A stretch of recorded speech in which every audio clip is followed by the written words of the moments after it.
There wasn't a single empty seat inside the Rayburn House office building.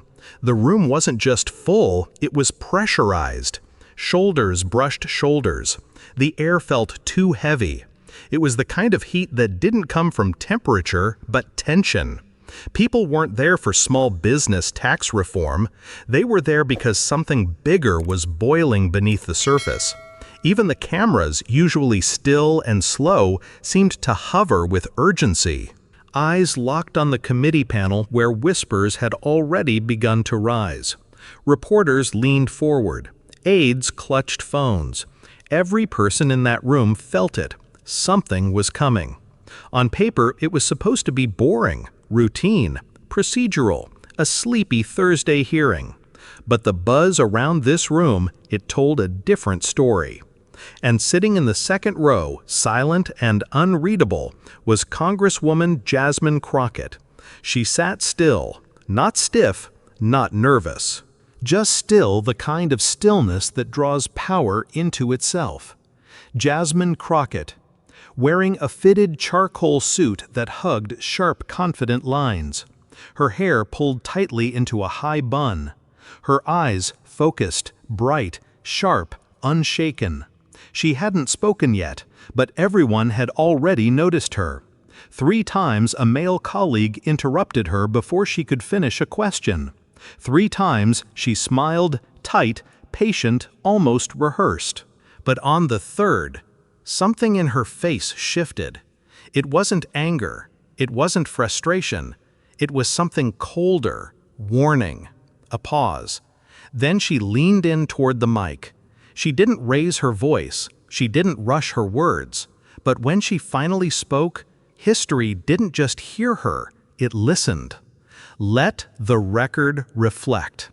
That was all it took. 4 words, calm, composed, but ice cold, cracked the tension like glass under pressure.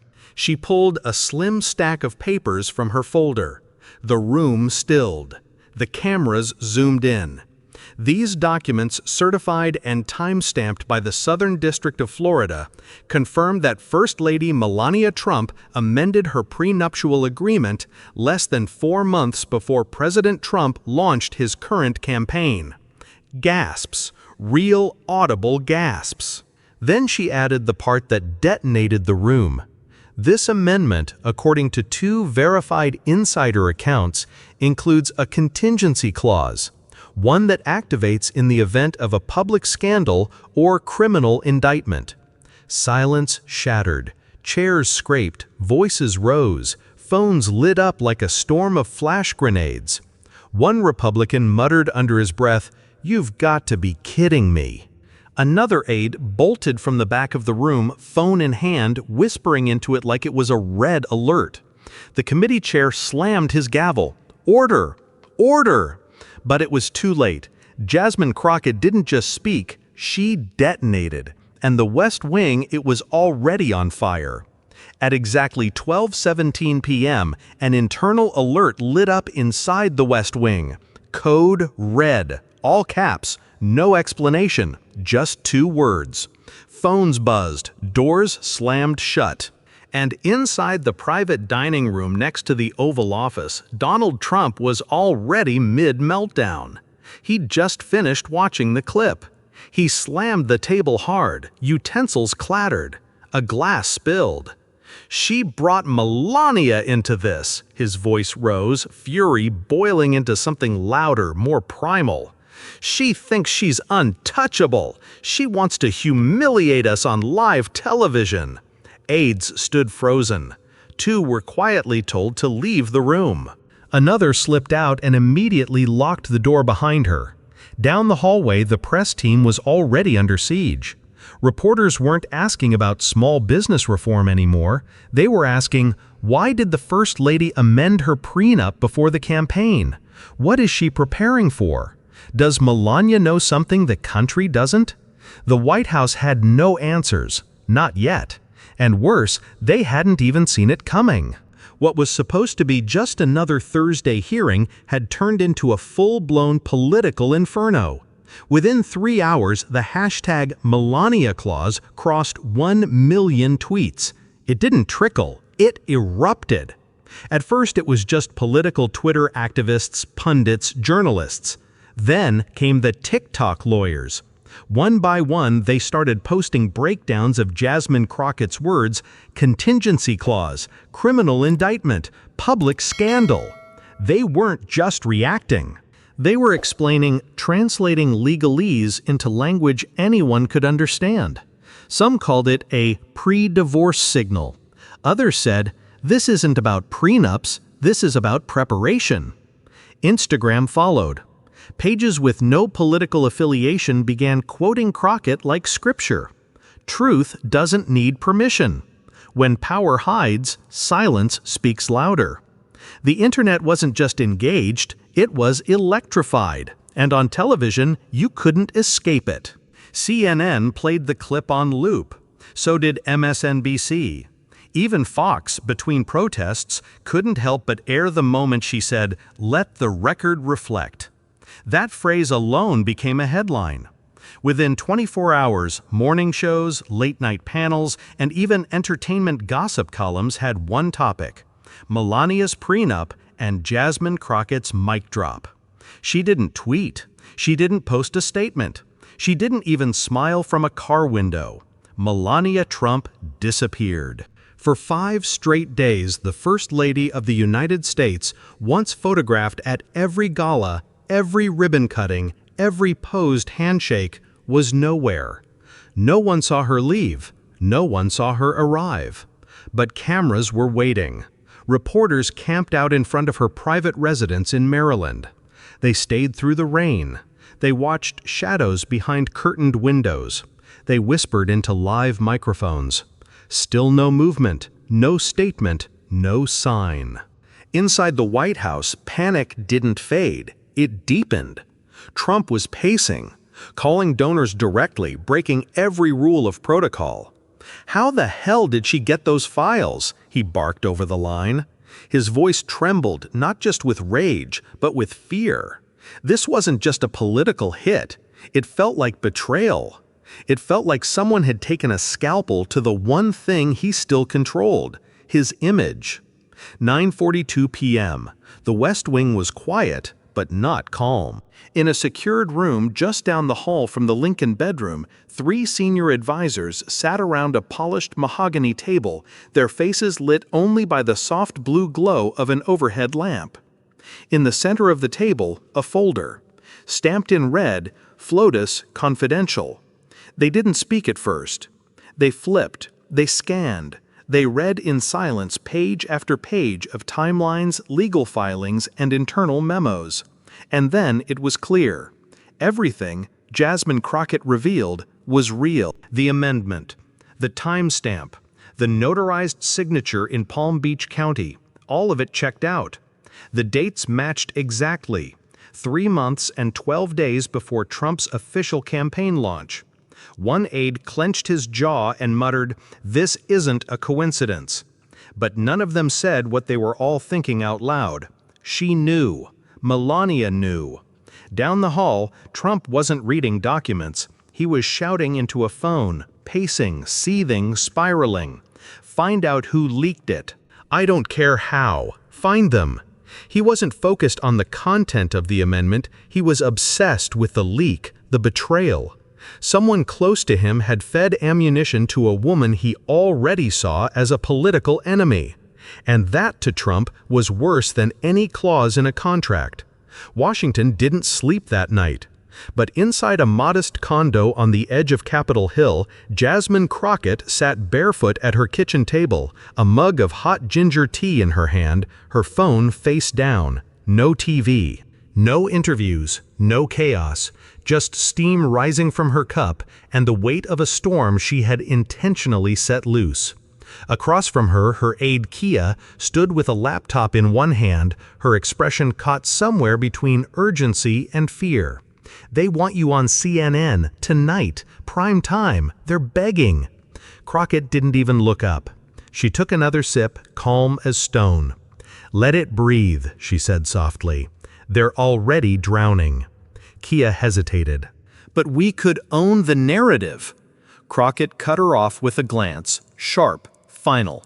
The truth doesn't need to scream to be heard, especially when it's already echoing. Outside headlines screamed. Inside, Jasmine Crockett let the silence do the speaking. The envelope had no return address, just her name, typed, all caps. The postmark read Naples, Florida.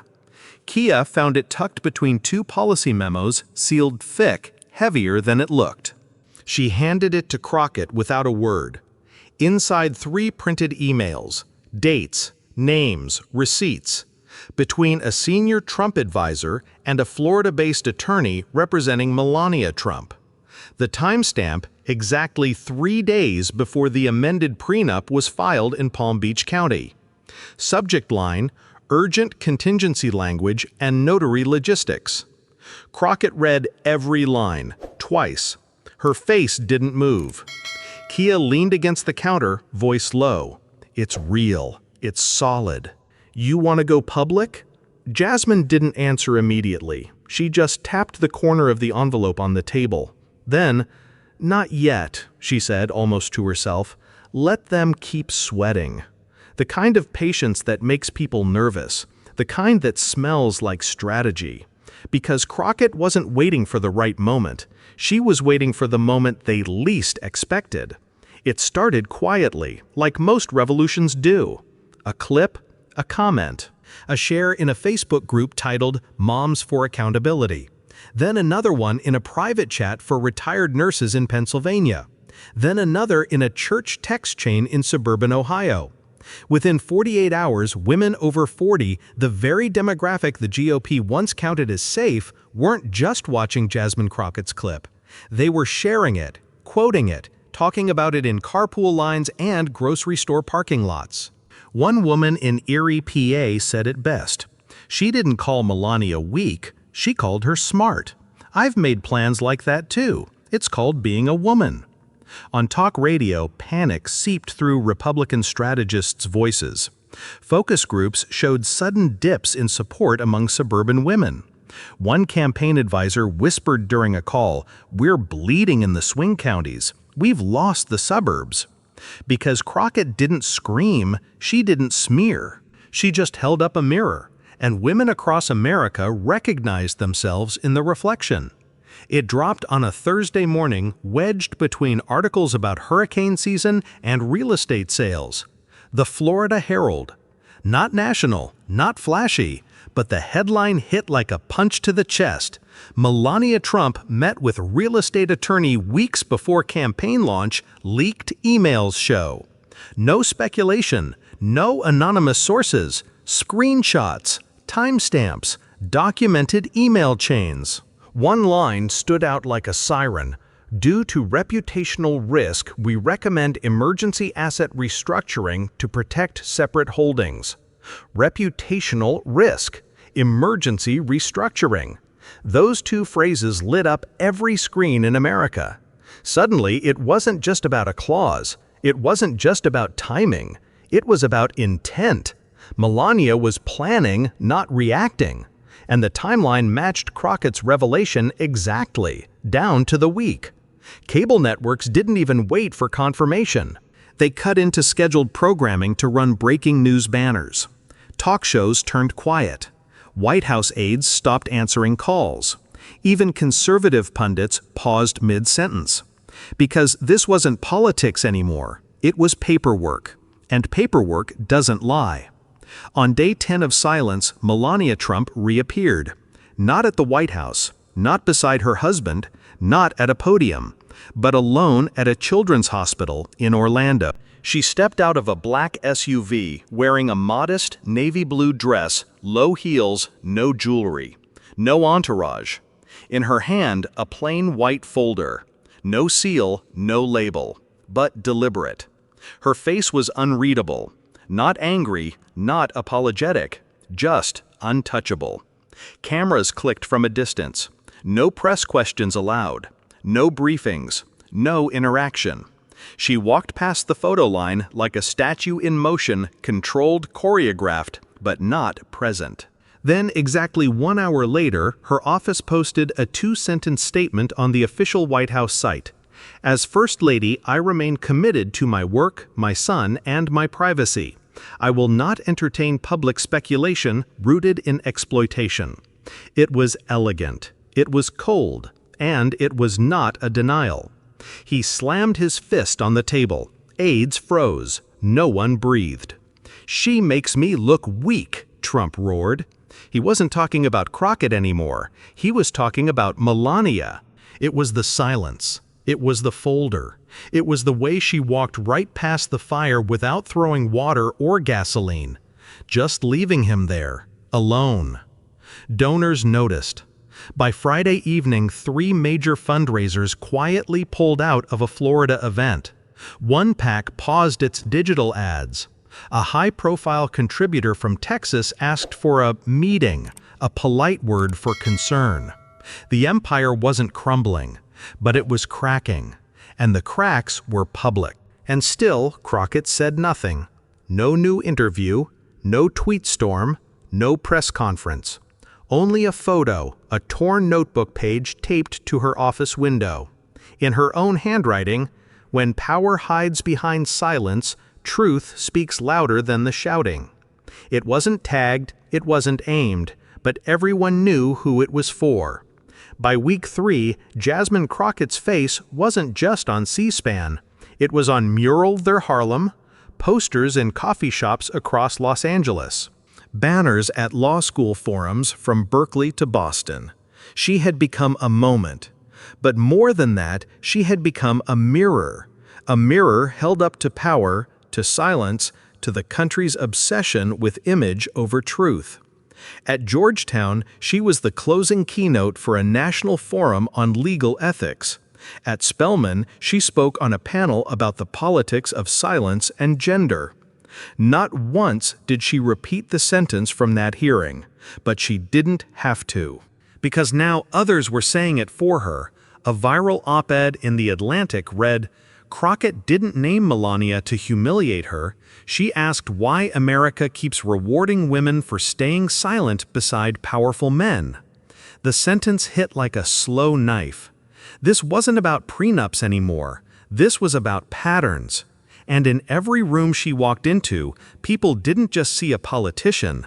They saw a question they hadn't asked themselves in years, but now couldn't stop asking. Melania never issued a denial. No statement, no tweet, no soft-gloved appearance with a scripted smile. She simply stayed quiet. Trump, on the other hand, never stopped yelling. Behind closed doors, into phones, at aides, at donors, at the walls themselves. But the country understood. Because sometimes it only takes one sentence, spoken clearly without rage, without spectacle, to expose not just a person, but a pattern. The system didn't crack from a scandal. It cracked because someone said, "Let the record reflect." And in that pause, America looked. In the silence that followed, we finally heard something real. Sometimes truth doesn't shout. It doesn't come with fireworks or applause. It enters quietly through one sentence spoken by someone brave enough to say it out loud. Jasmine Crockett didn't just speak truth to power. She reminded us that silence is a weapon, and breaking it can shake the strongest walls. In a world built on image and fear, sometimes the most radical act is to simply ask, why are we okay with this? So whether it's in a courtroom, a classroom, or around your own dinner table, remember this. When someone finally speaks up, don't dismiss them, listen. Because they might not be just telling a story. They might be telling your truth too. If this story moved you, if it made you think, reflect, or even feel a little fire rise in your chest, don't let it stop here. Subscribe to this channel. Share this video with someone who still believes silence is safer. Comment below, what would you say if no one could stop you? Because truth needs witnesses. And stories like these, they're only the beginning.